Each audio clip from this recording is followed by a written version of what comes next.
Hello everyone, once again आपका स्वागत है यूबॉर्न एकेडमी में। जैसा कि हम पहले बता चुके हैं कि हम इस चैनल में कक्षा 6 से कक्षा 10 तक की साइंस को पूरी तरह डिकोड करेंगे। क्लास 10th के अंतर्गत साइंस का जो थर्ड चैप्टर चल रहा है, जिसका नाम है मेटल्स एंड नॉन मेटल्स, धातु और अधातु। इससे पहले हम इस चैप्टर के 9 वीडियो देख चुके हैं, जिसमें मोस्टली हमने चैप्टर को कवर कर लिया। 2-3 वीडियोज़ और आएंगे जिसकी बात क्या होगी, ये चैप्टर क्लास 10th का जो थर्ड चैप्टर है मेटल एंड नॉन मेटल वाला चैप्टर क्या हो जाएगा, कंप्लीट हो जाएगा। आज के इस वीडियो में अकरेंस ऑफ मेटल के बारे में क्या करेंगे, हम डिस्कस करेंगे। यानी जो मेटलर्जी वाला पार्ट होगा, मेटलर्जी का जो जनरल इंट्रोडक्शन है और उसमें कुछ स्टेप्स को फॉलो किया जाता है, तो उसको हम देखेंगे। जिसने चैनल को अभी तक सब्सक्राइब नहीं किया वो सब्सक्राइब कर ले, ताकि आपको पूरी वीडियो मिलते रहे। चलिए शुरू करते हैं। Metals and non metals part 10, occurrence of metals. Occurrence of metal को अगर हम हिंदी में जानना चाहें तो क्या बनेगा, धातुओं की प्राप्ति। ठीक है, अब देखो हमारे पास जो हमारा नेचर है, अर्थ है, उस अर्थ में कुछ मेटल आइटम फ्री स्टेट में पाए जाते हैं, कुछ मेटल आइटम फ्री स्टेट में नहीं पाए जाते हैं। जैसे गोल्ड हो गया, सिल्वर है। ठीक है, तो ये मेटल आइटम क्या है, अपने आप में नेटिव मेटल आइटम कहलाते हैं, तो फ्री स्टेट में एग्जिस्ट कर सकते हैं। जबकि अन्य जो मेटल आइटम होंगे वो किसकी फॉर्म में, कंबाइंड फॉर्म में रहते हैं, तो ये किसके लिए, ओर के रूप में क्या आते हैं, उपस्थित होते हैं। ठीक है, तो आप मेटलर्जी वाला पार्ट ओर एंड मिनरल के बारे में क्या करेंगे, यहाँ पर डिस्कस करेंगे। The earth crust is the major source of metal. यानी जो भूपर्पट्टी है, वो भूपर्पट्टी क्या होगी, जो डिफरेंट मेटल्स हैं उन मेटल का क्या है, मुख्य स्रोत है। सारे मेटल आइटम क्या होंगे, इसी पृथ्वी में पाए जाते हैं। ठीक है, तो भूपर्पट्टी जो मेटल आइटम होंगे उनको क्या होगा, मेजर सोर्स है। Sea water also contain some soluble salts such as sodium chloride, magnesium chloride etcetera. जो समुद्र का पानी है, समुद्री जल में भी क्या हो सकता है, सोडियम क्लोराइड और मैग्नीशियम क्लोराइड या आयोडाइड। ठीक है, तो इन फॉर्म में क्या होगा, सॉल्ट के रूप में क्या होंगे, वहां पर उपस्थित होंगे। लवण, सॉल्ट को हिंदी में क्या बोलता है, लवण। तो लवण के रूप में क्या होगा, जैसे सोडियम क्लोराइड है तो समुद्र से प्राप्त किया जाता है, मैग्नीशियम क्लोराइड हो गया, तो अन्य कोई सॉल्ट के रूप में भी क्या हो सकता है, उपस्थित हो सकता है। द एलिमेंट और compounds which occur naturally in the earth crust are known as minerals. ठीक है, भूपर्पट्टी पर या पृथ्वी की सतह पर प्राकृतिक रूप से पाए जाने वाले जो भी तत्व या यौगिक होते हैं, उन्हें क्या बोलते हैं, हम खनिज बोलते हैं। इंपॉर्टेंट स्टेटमेंट है, याद रखिएगा। ये वाला पार्ट क्या कह रहे हैं हम इसको, द एलिमेंट्स और compounds which occur naturally in the earth crust are known as minerals. ठीक है, मिनरल की डेफिनेशन भी कह सकते हैं इसको। At some places minerals contain a very high percentage of particular metal and the metal can be profitably extracted from it, these minerals are called ores. प्रकृति में क्या होंगे, हमने क्या कहा, जो जो भी तत्व है भू प्रकृति में, जो भी प्राकृतिक रूप से पाए जाने वाले जो तत्व होंगे उन्हें क्या बोलते हैं, हम मिनरल्स बोलते हैं। ठीक है, खनिज, मिनरल को हिंदी में क्या बोलते हैं, हम खनिज। और कुछ स्थानों पर, ठीक है, या कुछ जो हमारे पास क्या है, मिनरल्स हैं, तो कुछ प्लेसेस पर जो खनिजों में जो सबसे ज़्यादा मात्रा में जो पाए जाने वाला क्या होगा, मेटल एटम होगा, जिससे हम उसको एक्सट्रैक्ट कर सकें। हमने क्या करना है, उस मिनरल से उस पर्टिकुलर मेटल एटम को क्या करना है, हमें एक्सट्रैक्ट करना है।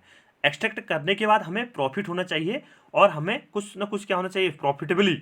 ठीक है, क्या करें हम, क्योंकि हम कोई भी काम करेंगे तो हमें क्या होना चाहिए, प्रॉफिट होना चाहिए, और उसको आसानी से क्या कर सकते हैं, हम एक्सट्रैक्ट कर सकते हैं। तो उसे क्या बोलते हैं, उसका ओर बोलते हैं। उसे क्या बोला जाता है, ओर। यानी जिस मिनरल से हम मेटल एटम को एक्सट्रैक्ट करेंगे वो उसका पर्टिकुलर ओर कहलाएगा। एक्सट्रैक्शन ऑफ मेटल, ठीक है, धातु का निष्कर्षण, कैसे मेटल एटम को उस पर्टिकुलर ओर से हम एक्सट्रैक्ट कर सकते हैं, तो उसके बारे में यहाँ पर डिस्कस करेंगे। ठीक है, तो मेटलर्जी वाला पार्ट होगा यहाँ पर। You have learn about the reactivity series of metal. आपको याद रहा होगा, रिएक्टिविटी सीरीज ऑफ मेटल हमने देखा था, जिसमें पोटेशियम सबसे ऊपर, फिर सोडियम। ठीक है, इस ढंग से डिफरेंट जो एलिमेंट थे उनको अरेंज किया था। कुछ इंटरमीडिएट वाले थे और कुछ में जो मेटल एटम थे वो नेटिव स्टेट में रह रहे थे। ठीक है, उनकी रिएक्टिविटी क्या थी, अपने आप में बहुत कम थी, तो फ्री स्टेट में एग्जिस्ट कर सकते हैं। Having this knowledge you can easily understand how a metal is extracted from its ore.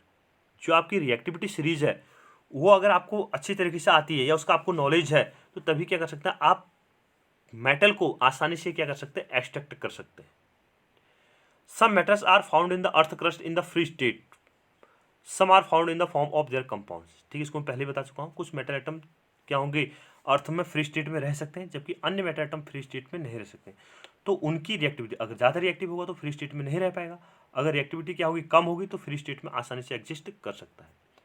The metal at the bottom of the reactivity series या activity series are the least reactive, they are often found in the free state. For example gold, silver, platinum and copper are found in the free state.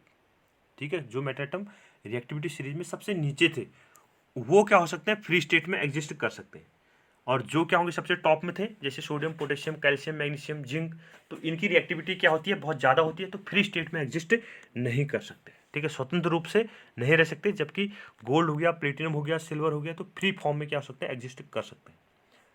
Copper and silver also are found in the combined state as their sulphide और oxide ores. जो कि हमारे पास copper और silver है, ये भी क्या होता है हमारे पास अपने सल्फाइड और ऑक्साइड ओर के रूप में क्या होते हैं, कंबाइंड स्टेट में पाए जा सकते हैं। ठीक है, कॉपर पायराइट याद आ रहा होगा आपको, ठीक है, कॉपर ग्लास, सिल्वर का AgS के रूप में, ठीक है, या Ag2S होता है, तो इस ढंग से क्या होगा, ये कंबाइंड फॉर्म में क्या होगा, प्रेजेंट रहेगा। The metal at the top of their activity series sodium, potassium, calcium, magnesium and aluminium are so reactive and so reactive that they are never found in the nature as a free element। Sodium, potassium, calcium, ये element क्या है, अपने आप में बहुत ज़्यादा reactive होने की बेस पे जो प्रकृति होगी उस प्रकृति में मुक्त रूप में नहीं रह सकते या फ्री स्वतंत्र अवस्था में नहीं पाए थे, तो जहाँ पर भी पाया जाएगा ये क्या होगा, कंबाइंड फॉर्म में मिलेगा आपको। The metal in the middle of the reactivity series zinc, iron, lead etcetera are moderately reactive. They are found in the earth crust mainly in the oxide, sulphide और कार्बोनेट ओर। जिंक हो गया, iron हो गया और lead हो गया, ये किस फॉर्म में रहेंगे, रिएक्टिविटी इनकी मॉडरेट है, बहुत ज़्यादा रिएक्टिव भी नहीं है, बहुत कम रिएक्टिव भी नहीं है, तो इसके बेस पे किसकी फॉर्म में, ऑक्साइड, सल्फाइड और कार्बोनेट की फॉर्म में क्या रहेंगे, उपस्थित रहेंगे। You will find that the ores of many metals are oxides. ठीक है, आपने देखा होगा जो भी ओर्स रहते हैं वो किसकी फॉर्म में, उसमें ऑक्सीजन प्रेजेंट रहेगा ही रहेगा। ठीक है, तो ऑक्साइड की फॉर्म में क्या होता है, मेटल एटम प्रेजेंट रहते हैं। This is because oxygen is very reactive element and is very abundant in the earth. Oxygen क्या होगा, अबंडेंट, अगर हम अर्थ क्रस्ट में बात करते हैं तो सबसे ज़्यादा परसेंटेज में पाया जाने वाला एलिमेंट कौन सा, ऑक्सीजन ही है, दूसरे नंबर पर सिलिकॉन। तो ऑक्सीजन की एक तो रिएक्टिविटी ज़्यादा है और अर्थ क्रस्ट में सबसे ज़्यादा मात्रा में पाए जाने वाला एलिमेंट है, तो इसके बेस पे जो भी मेटल एटम होंगे वो अपने ऑक्साइड के फॉर्म में प्रेजेंट रहते हैं। ऑक्साइड मतलब कार्बोनेट होगा तो कार्बोनेट में भी तो ऑक्सीजन रहेगा ना, ऑक्साइड है तो ऑक्साइड में तो रहेगा ही, कार्बोनेट है, सल्फेट है तो सल्फेट के रूप में भी ऑक्सीजन रहेगा, तो ये क्या होंगे, ऑक्साइड उसमें प्रेजेंट रहता है। Thus, on the basis of reactivity, we can group the metal into following three categories। इनकी रिएक्टिविटी के हिसाब से इनको तीन भाग में रह गया, metal of low reactivity, metal of medium reactivity, metal of high reactivity. तो तीन पार्ट्स में जिनकी क्रियाशीलता बहुत ज़्यादा, बहुत कम और बहुत ही इंटरमीडिएट है, तो उसके हिसाब से तीन भाग में बांटा गया है। Activity series and relative metallurgy. ठीक है, तो यहाँ पर तीन पार्ट किया गया, sodium, potassium, sodium, calcium, magnesium, aluminium.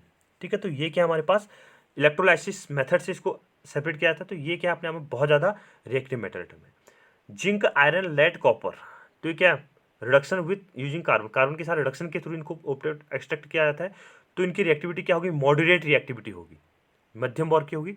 Silver और गोल्ड जो होंगे ये फ्री स्टेट में पाए जा सकते हैं नेचर में, इनकी रिएक्टिविटी क्या बहुत कम है। तो ये क्या हमारे पास तीन कैटेगरी कर दिया हमने, लो रिएक्टिव, मॉडरेट रिएक्टिव और हाई रिएक्टिव। तो ये वाली जो कैटेगरी होगी ये सबसे ज़्यादा रिएक्टिव है, उससे कम रिएक्टिव है और सबसे कम रिएक्टिव है। तो इस ढंग से हमने तीन कैटेगराइज में इसको कर दिया है। Several steps are involve in the extraction of pure metal from ores. A summary of these steps in given figure. Each step is explained in detail in the following section. ठीक है, आपके पास क्या है, जो भी मेटल आइटम है हमने क्या कहा वो कंबाइंड स्टेट में रहता है। ठीक है, तो हमारे पास क्या होगा, उसको हम उस पर्टिकुलर ओर से क्या करेंगे, हम एक्सट्रैक्ट करेंगे, ओर से हम उसको एक्सट्रैक्ट करते हैं, तो उसे क्या बोलते हैं, मेटलर्जी कहते हैं। ठीक है, तो इसमें क्या होंगे डिफरेंट स्टेप्स को, उसमें क्या इम्प्योरिटीज है, किस टाइप का ओर है, सल्फाइड ओर है, कार्बोनेट ओर है, ऑक्साइड ओर है, किस फॉर्म में ओर प्रेजेंट है, उसमें क्या इम्प्योरिटीज है, उसके हिसाब से हम अलग अलग स्टेप्स को क्या करते हैं, फॉलो करते हैं। तो यहाँ पर डायग्रामेटिकली रिप्रेजेंटेशन दिखा रखा है, steps involve in the extraction of metal from ores. ठीक है, जो उसके पर्टिकुलर ओर है उस ओर से एक्सट्रैक्ट करने के क्या है, यहाँ पर अलग अलग स्टेप दिए गए हैं। तो हमें सबसे पहले क्या मिलेगा, ओर मिलेगा। ठीक है, ओर जैसे हमारे पास क्या ओर की कुछ मैं एग्जांपल बता दूँ, जैसे एल्यूमिनियम का ओर क्या है, बॉक्साइड है। ठीक है, फेल्डस्पार है, क्रायोलाइट है, तो एल्यूमिनियम की ओर होगी। आयरन की ओर क्या हो गया, हेमेटाइट, मैग्नेटाइट, सीडराइट। ठीक है, तो ये किसके, आयरन की ओर है। कॉपर के होंगे, कॉपर ग्लांस। ठीक है, कॉपर पायराइट, तो ये क्या है, इसके कुछ ओर है। तो इन पर्टिकुलर ओर से मेटल को एक्सट्रैक्ट करने की जो प्रोसेस है उसे क्या बोलता है, मेटलर्जी या धातु परिश्रम बोलते हैं इसको हम। ठीक है, धातु का निष्कर्षण किया जाता है, धातु परिश्रम बोलते हैं। तो मेटलर्जी में डिफरेंट स्टेप्स इम्प्योरिटी के हिसाब से वहाँ पर स्टेप फॉलो किए जाते हैं। तो हमें ओर मिला, कंसंट्रेशन ऑफ ओर। सबसे पहले क्या करता हूँ, ओर में देखो मेटल, ओर से मेटल एटम को एक्सट्रैक्ट करने के 4 डिफरेंट स्टेप से फॉलो किए जाते हैं।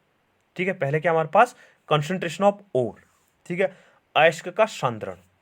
अब देखो कंसंट्रेशन ऑफ ओर के लिए हमारे पास क्या है, 3 भाग में डिवाइड कर दिया। ठीक है, कैसी इंप्योरिटीज होंगी उसके हिसाब से उसको हम डिवाइड कर रहे हैं। तो देखो हमारे पास क्या है, मेटल्स ऑफ हाई रिएक्टिविटी, जिनकी रिएक्टिविटी क्या होगी, बहुत ज़्यादा होगी। ठीक है, उसको हम इस स्टेप से फॉलो करेंगे। ठीक है, उसके बाद क्या किया जाएगा, उसका इलेक्ट्रोलाइसिस किया जाएगा मॉल्टन स्टेट में, और उसके बाद क्या होगा, हमें प्योर मेटल मिलेगा। जैसे NaCl था, NaCl का हम इलेक्ट्रोलाइसिस करेंगे तो क्या बनेगा, Na positive plus Cl negative. Na positive cathode और एनोड की रिएक्शन होगी, कैथोड पर कटाइन जाएगा Na पॉजिटिव, एनोड पे क्या आएगा Cl नेगेटिव। तो सोडियम और क्लोरीन गैस क्या होगी यहाँ पर रिलीज की जाएगी। तो ये क्या होगा, इलेक्ट्रोलाइसिस की प्रोसेस है। ठीक है, तो उसमें हम प्योर मेटल एटम प्राप्त कर सकते हैं। दूसरा हमारे पास क्या है, मेटल्स ऑफ मीडियम रिएक्टिविटी। जैसे हमारे पास क्या था, देखो पीछे रिएक्टिविटी ये वाला पार्ट होगा, जिंक हो गया, आयरन हो गया, लेड हो गया, कॉपर हो गया। तो ये जो है मॉडरेट है। ठीक है, तो मॉडरेट वाला जो पार्ट होगा उसमें हम कैसे देख रहे हैं। ठीक है, तो मेटल ऑफ मीडियम रिएक्टिविटी वाला पार्ट हो जाएगा। इसमें भी हमारे पास 2 अलग अलग आते हैं, एक कार्बोनेट ओर आएगा, एक क्या आएगा हमारे पास सल्फाइड ओर।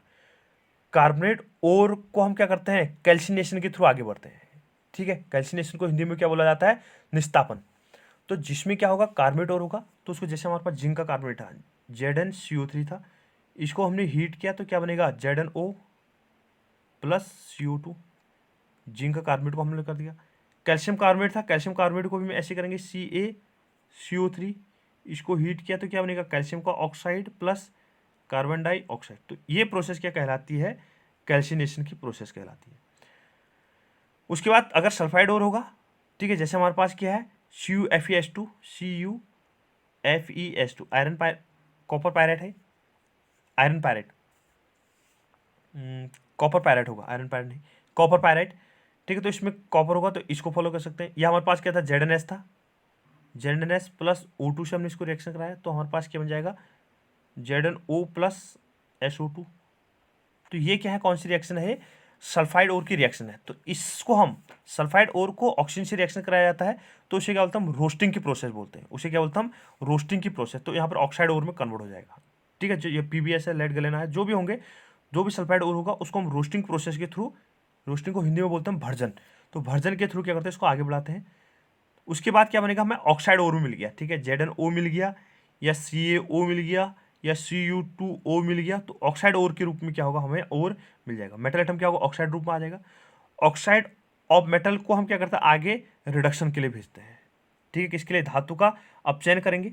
रिडक्शन किसकी प्रेजेंस में, कार्बन के साथ किया जा सकता है, कार्बन मोनोऑक्साइड के साथ किया जा सकता है, एल्यूमिनियम के साथ किया जाता है, हाइड्रोजन के साथ किया जा सकता है। तो कोई भी मेटल एटम सुटेबल जो मेथड लगेगा उसको हम अप्लाई कर देंगे, तो उस मेटल एटम का क्या कर देंगे, हम रिडक्शन कर देंगे। और उसके बाद क्या होगा, हम उसको प्यूरिफाई कर लेंगे। प्यूरिफिकेशन के थ्रू क्या मिल जाएगा, हमें प्योर मेटल एटम मिल जाएगा। ठीक है, अब तीसरा क्या थी, जो अपने आप में नेटिव मेटल एटम था, मेटल्स ऑफ लो रिएक्टिविटी, जिसकी रिएक्टिविटी क्या बहुत कम थी, तो उसको सल्फाइड ओर के रूप में हो सकता है, सल्फाइड एस के रूप में हो सकता है। रोस्टिंग करा लेंगे हम, मेटल मिल जाएगा और रिफाइन कर लेंगे। तो इस ढंग से क्या होगा, डिफरेंट स्टेप्स को हम यहाँ पर फॉलो करते हैं। तो जिसकी रिएक्टिविटी बहुत ज़्यादा है तो ये इधर आ जाएगा, मॉडरेट वाला ये है, और सबसे कम रिएक्टिविटी वाला ये वाला। तो इसमें डिफरेंट स्टेप्स को फॉलो किया जाता है, उस मेटल एटम में किस तरह की इम्प्योरिटीज है, तो इम्प्योरिटी के हिसाब से क्या करेंगे हम वहाँ पर मेथड के क्या करेंगे, सुटेबल मेथड उस पर अप्लाई कर देंगे, और जो मेटल होगा उस मेटल को क्या करता हम प्योरली क्या कर सकते हैं, एक्सट्रैक्ट कर सकते हैं। थैंक यू, वीडियो को लाइक कीजिए, शेयर कीजिए।